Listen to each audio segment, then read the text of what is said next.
Consistent রিভিশনে থাকতে হবে, মোরাজা করতে হবে এই কোরআনকে হেফজ করে ফেলা এটা সহজ, কিন্তু এটাকে টিকিয়ে রাখা বড্ড কঠিন। যারা তোমরা হেফজ কমপ্লিট করেছো, হাফাজাতুল কোরআন, তোমাদেরকে উদ্দেশ্য করে আল্লাহ রাসূল সাল্লাল্লাহু আলাইহি ওয়া আলিহি ওয়াসাল্লাম বলেন যে তাআহাদুল কোরআন, তোমরা ডেইলি বেসিসে কোরআনকে কি করো, রিভাইজ করো, রিভিশন দাও, মোরাজা করো, এটাকে সম্মান করো। কেননা পোষ মানানো হয়নি এরকম কোন বন্য উট যদি এটা রশি ছেড়ে দেওয়া হয়, এটা যেমনি ছুটে পালায়, দৌড়ে পালায়, এটারে ফিরে আনা যেমনি কঠিন, কোরআন হেফজ করার পরে, মুখস্থ করার পরে কেউ যদি ভুলে যায়, ওইটারে আবার রিভাইভ করা তার চেয়েও বেশি কঠিন। এবং আল্লাহ রাসূল সাল্লাল্লাহু আলাইহি ওয়া আলিহি ওয়াসাল্লাম তিনিও যাতে ভুলে না যান বারবার কোরআন পড়তেন, বারবার রিভাইজ করতেন। রাসূল সাল্লাল্লাহু আলাইহি ওয়াসাল্লামের কষ্ট হয়ে যেত, ফলে আল্লাহ তাআলা বলেছেন, নবী আপনি তাড়াহুড়ো করে, এত কষ্ট এত প্রেসার আপনার উপর নেওয়ার দরকার নেই, আমি আপনাকে পড়িয়ে দেব। জিবরিল যখন পড়ে শুধু ফলো করেন, সেটা একবার পড়ে নিন, মুখস্থ আমি আল্লাহ করে দেব। এরপরে আল্লাহ রাসূল সাল্লাল্লাহু আলাইহি ওয়া আলিহি ওয়াসাল্লাম রেগুলার বেসিসে কোরআন পড়তেন, সাহাবাদেরকে কোরআন শোনাতেন, আবার সাহাবাদের কাছ থেকে কোরআন শুনতেন। এবং সারা বছর কোরআনের যতটুকু নাজিল হতো,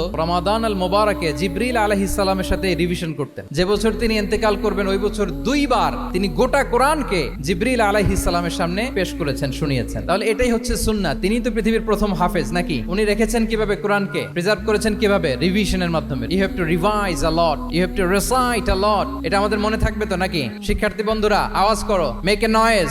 মনে থাকবে ইনশাআল্লাহ বিইذنিল্লাহ।